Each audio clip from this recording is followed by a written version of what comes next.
예, 이번 바이든 대통령의 방한 여러 가지 장면이 뉴스에 보이고 여러 내용들을 짚고 있습니다만 제 개인적으로는 두 가지 장면이 상당히 두드러지게 보였어요. 하나는 첫 방문지가 삼성전자 반도체 공정이었다는 점. 또 하나는 공동성명에 핵에는 핵으로 대응한다라는 취지의 문구가 들어갔다는 점. 저는 이 두 가지를 봤습니다. 과거 한미 정상이 여러 번 만났지만 단 한 번도 벌어지지 않았던 것이 바로 이 두 가지이기 때문이에요. 자, 이것이 의미하는 바는 뭔지 오늘 미국 대통령 방한 2박 3일을 정리해보죠. 국가안보전략연구원장을 지내신 분입니다. 고려대학교 남성욱 교수 나오셨습니다. 교수님 어서 오세요. 네, 안녕하세요.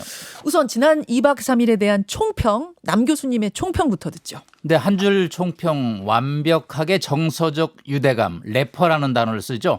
영어 단어 써도 됩니까? RAPPORT라고 그래서 예. 정서적 유대. 바이든 대통령은 자서전에서 외교 상원위원회 36년 근무하는 동안에 지도자 간의 신뢰가 중요했다. 그래서 굉장히 이렇게 등을 치거나 팔을 잡거나 친근감을 표시하죠. 아, 다른 미국 대통령도 등 치는 거 많이 하지 않아요? 근데 이분은 약간 애정이 좀 많이 실린 것 같아요. 그래서 그 우리 친구다. 예. 서로 속 터놓고 얘기하자. 이 시진핑 지도자한테는 그걸 느끼지 못한다는 거예요. 이 바이든 대통령이. 그래서 저는 그게 가장 한 줄 총평이었고요. 네. 아까 우리 김현정 선생님께서 두 가지 장면 중에 하나를 추가하면 네. 첫날 삼성 반도체 이재용 회장 설명을 듣고 네. 피터라는 미국인한테 당신 미국인인데 don't forget to vote. 투표하는 거 잊지 마. 이 말이 갖는 게 바이든 대통령의 저는 방안의 아주 핵심 키워드 중에 하나라 봅니다. 왜냐하면 지금 지지율이 39%예요. 상원 하원 민주당이 다수당인데 네. 11월에 이거 만만치 않거든요. 중간 선거 있습니다, 미국에서. 왜 첫날 삼성 반도체 오고 마지막 날 정의선 회장 현대차 갔느냐. 네. 투자해서 일자리 만들어서 미국 실업자 줄이고 미국 경제 안정시키지 않으면 바이든 대통령 후반기 골치 아프거든요. 그러니까 여기 투표권이 있거든요. 당신 외국에 살지만 예. 이 사람이 이제 삼성 반도체 장비업체 직원인데 아, 삼성 반도체 직원인 미국인한테. 그렇습니다. 그 하청 약간의 당신 한국에 있다고 해서 투표하는 거 잊지 마세요. 투표해야 돼. 저는 바이든 대통령의 2박 3일 방안 중에 이게 가장 핵심 키워드 중에 하나라고 봅니다. 되게 저는 사실은 스쳐 지나보낸 장면이었는데 지금 말씀 듣고 보니까 되게 중요한 상징적인 여기 장면이네요. 왜 왔겠습니까? 왜 왔겠습니까? 네, 삼성 반도체 왜 오고 현대차 정의선 회장하고 마무리 발표 왜 하겠습니까? 이게 어떤 정치인도 외치도 네. 국내 정치에서 벗어날 수 없어요. 아. 결국 어디언스는 한국 국민도 있지만 네. 미국인입니다. 그렇기 때문에 메시지를 확실히 던지는 거죠.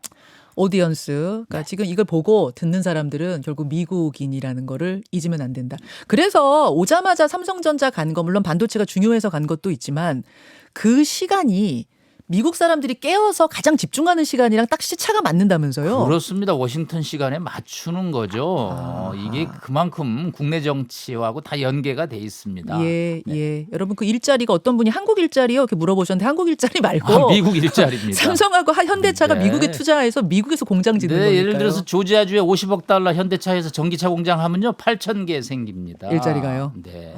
자, 교수님이 뽑은 상징적 장면 하나를 더 추가해 주셔서 지금 세 가지 장면 말씀해 주셨는데 하나하나 보겠습니다.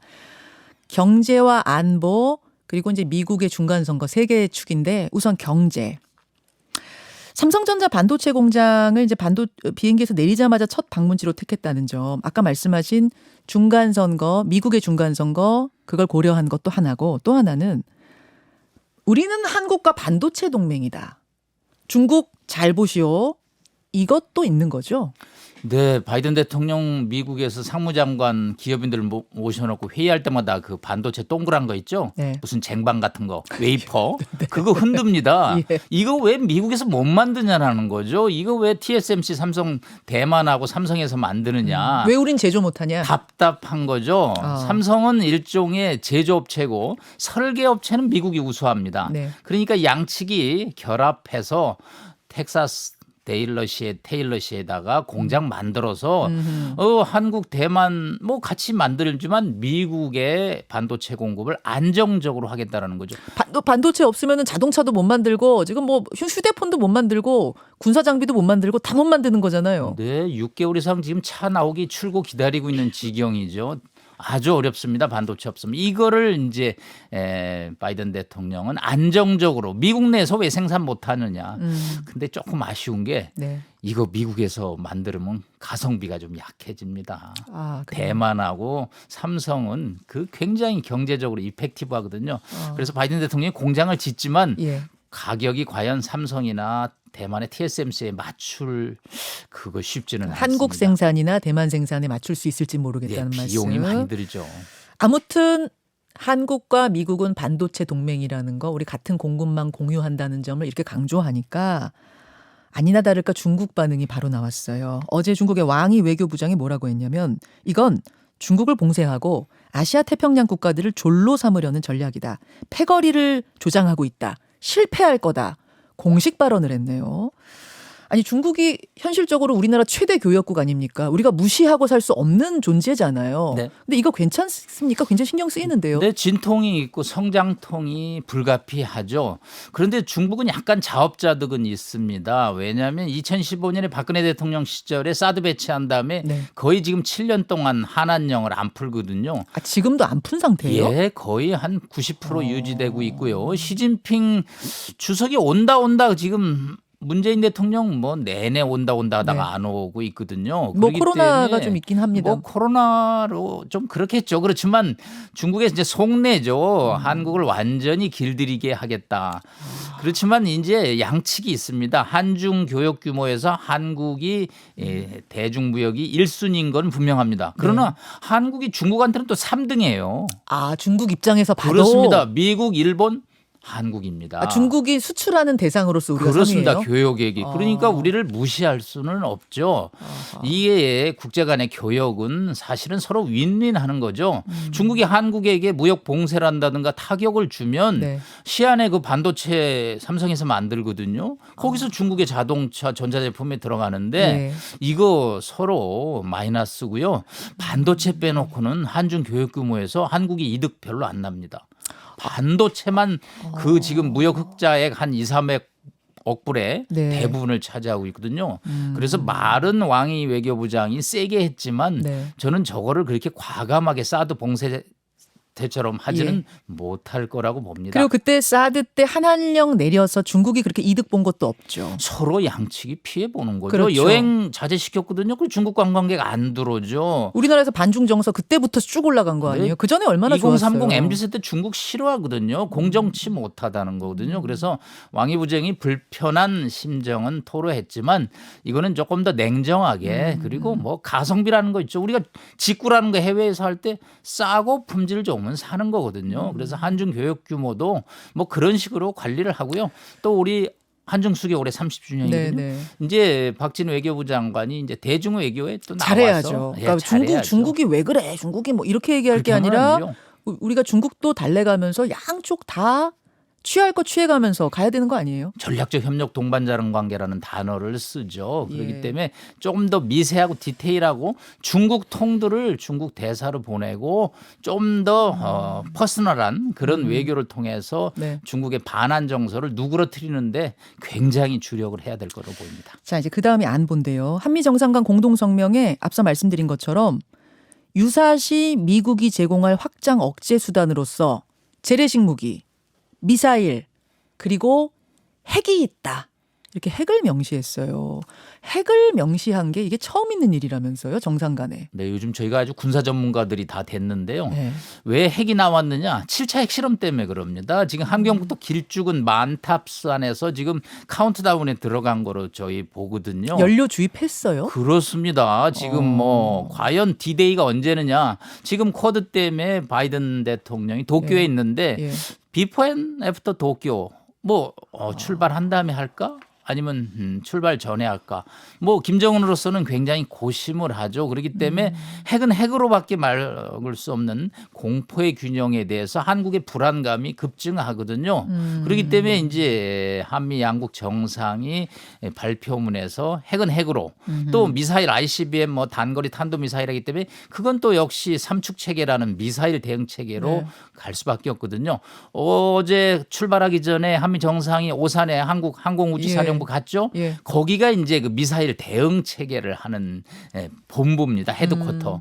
그래서 거기 가서 이제 양측이 북한 도발하면 우리 이렇게 대응한다라는 이미지를 보여주고 있습니다. 아니 근데 그 이제 공동 성명에 넣은 거를 쉽게 말하면 핵에는 핵 이거잖아요. 그렇습니다. 공포의 균형이죠. 핵 쓰면 우리도 핵 쓴다. 핵에는 핵 이걸 이제 썼는데 사실 그렇게 공동 성명에다가 명기 안 해도 이미 우리는 미국 핵 우산 아래 있는 거 아닙니까? 그거 다 아는 사실 아닙니까? 근데 굳이 그걸 넣어서 그렇게 좀 자극할 필요가 있겠어? 이런 얘기도 나오던데요. 지난 5년간의 좀 이완된 한미 동맹의 어떤 스탠스 때문에 그럽니다. 사실 지난 5년간 북한을 바라보는 태도가 방향과 조금 강도가 약간 한미 간에 이견이 있었거든요. 그래서 북한이 핵 위협을 했을 때 과연 미국이 적극적으로 참여할까? 이런 불안감들이 밑에서 깔려 있었거든요. 왜냐하면 한미연합훈련을 실전적으로 하지 않고 컴퓨터 배틀그라운드 있죠, 학생들이. 예, 모니터 앉혀놓고 했거든요. 그렇기 때문에 과연 실전이 벌어질 때 미국이 도와줄까? 이제 이런 불안감을 한국이 좀 요청을 했고 그게 이제 선언문에 발표됐고 조건부죠. 북한이 안 하면 또 안 하는 거죠. 북한이 핵 위협을 안 하면 뭐 한미 양국도 할 필요도 없는 거고. 교수님 잠깐만요. 네.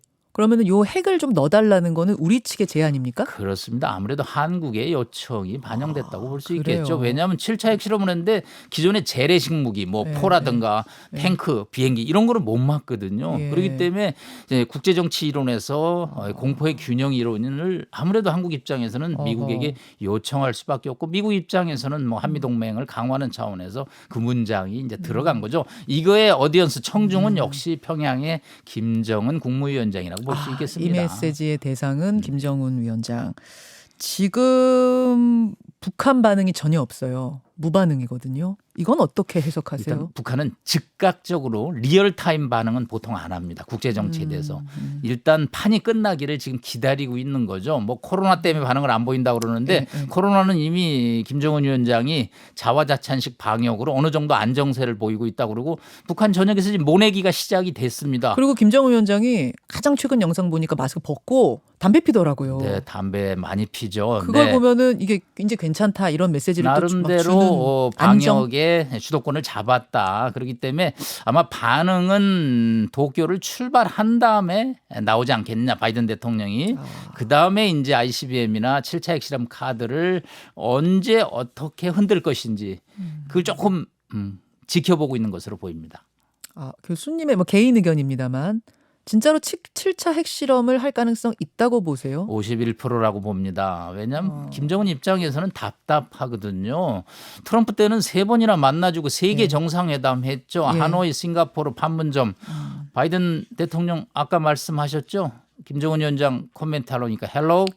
period. 네, 관심 없다는 거죠. 왜냐하면 2013년에도 판문점 DMZ 방문했을 때 망원경으로 봤던 기억이 있거든요. 그때 229 합의 45일 만에 취소하면서 영어로 무슨 표현 썼냐면 sick and tired. 나 북한이라면 정말 진절머리나. sick and tired. 예. 아우, 지긋지긋해 이런 발음이 느낌. 좋으시네. 네. 그때 추억이 좀 별로 썩 좋지 않거든요. 어떻게 합의를 북경에서 했는데 45일 만에 파기하느냐. 그래서 어제도 일단 여러 가지 조건부 문장을 썼는데 뭐 김정은 위원장 만날 수 있죠. 그러나 트럼프 대통령처럼 트위터 해가지고 만나는 건 이제 상상할 수 없다. 아니 근데 교수님 항상 경험을 보면 이렇게 미국이 무반응으로 나올 때 북한은 더 세게 나오거든요. 그 뭐 일종의 이제 여기 있어 이제 관심 좀 가져달라는 어떤 의미인지 모르겠습니다. 항상 세게 나왔어요. 그럼 이렇게 자꾸 무반응으로 나오면 진짜로 핵실험으로 가는 거 아니에요? 네, 물망초 전략이죠. 나를 잊지 말라. 북한은 한국 전쟁 이후로 70년 동안 미국을 상대하면서 역시 미국을 협상장으로 끌어내려면 도발이 우선이다. 도발밖에 없다. 근데 이렇게 강대강으로 가면 결국 장소는 한국 아닙니까? 이게 이제 한반도 아닙니까? 우리는 좋을 게 없거든요. 경제적 리스크도 커지고. 딜레마인데 또 트럼프 대통령처럼 또 세 차례나 세계 정상을 회담해도 또 이 문제가 안 풀리는. 그래서 이게 참 어려운 문제죠. 우리로서는 이럴 어려운 수도 문제죠. 없고 저럴 수도 없고. 어려운 그런데 하여튼 문제죠. 뭐 멜라니아 여사가 2024년에 다시 백악관에 가고 싶다고 그랬거든요. 예. 결국은 트럼프 대통령 재선 출마하는데 예. 아마 김정은 위원장 그때까지 기다려서 다시 트럼프하고 만나는 그림을 그리는데 그동안에 그냥 기다리기는 너무 지루하죠. 거의 2년 반 남았기 때문에. 그러니까 하여튼 ICBM 7차 핵실험을 통해서 계속 지금 워싱턴의 국제정치 아젠다가 네. 대만 문제로 바뀌어버렸어요. 그래요. 전문가들도 그렇고요. 동아태 차관보도 중국 전문가거든요. 그래서 사실 우크라이나만 전쟁이 일어나지 않았으면 타이완 해협의 긴장 파고가 매우 높았을 뻔인데 북한은 그냥 관심 밖이에요. 지금의 백악관은. 네. 그래서 이게 국제정치에 지금 구도가 좀 바뀐 상황이라 북한 입장에서는 좀 답답할 난감하겠네요. 노릇이죠. 그래서 핵실험이든 ICBM이든 도발은 더 강해질 것이다 이렇게 보시는 카드 거예요. 꺼내들 수밖에 없죠. 하지만 바이든이 거기에 움직일 스타일도 아니단 말씀이시고. 지금 국제정치 문제, 국내 정치 문제가 다급하거든요. 우크라이나 저거 어떻게든지 빨리 끝을 맺어야 되고 네. 또 중국 경제 봉쇄 나서야 되는데 북한 문제를 첫 번째 아젠다로 꺼내기는 상황이 지금 녹록치 않습니다. 자, 이런 상황 10초 남았는데요. 그 문재인 전 대통령하고 10분 통화를 했잖아요. 전화 통화. 이거는 전혀 예상 못했던 건데 이건 어떤 의미로 보세요? 사실 이거 만나자는 제안은 워싱턴에서 처음 나왔죠. 네. 그런데 이제 안 만나기로 다시 바뀌었습니다. 한국에서 이상한 잡음이 좀 났다고 본 거죠. 특사설, 대북 특사설. 사실 워싱턴에서 문 전 대통령을 만나자고 했던 것은 지난번 선거에서 상당 49% 정도의 민주당 지지층이 있다라는 거죠. 미국 입장에서는 한국의 보수와 진보를 다 아우르는 국제정치를 하고 싶은 거죠. 그래서 한 뭐 잠깐이라도 만나려고 그랬는데 한국에서 이거 대북 특사니 그러면 윤석열 정부를 불편하게 할 수 있는 거거든요. 미국 전격적으로 전화통화로 전환했다고 볼 수 있겠습니다. 알겠습니다. 여기까지 고려대학교 남성욱 교수님 고맙습니다. 감사합니다. 김현정의 뉴스쇼는 시청자 여러분의 참여를 기다립니다. 구독과 좋아요, 댓글 잊지 않으셨죠? 알림 설정을 해두시면 평일 아침 7시 20분 실시간 라이브도 참여하실 수 있습니다.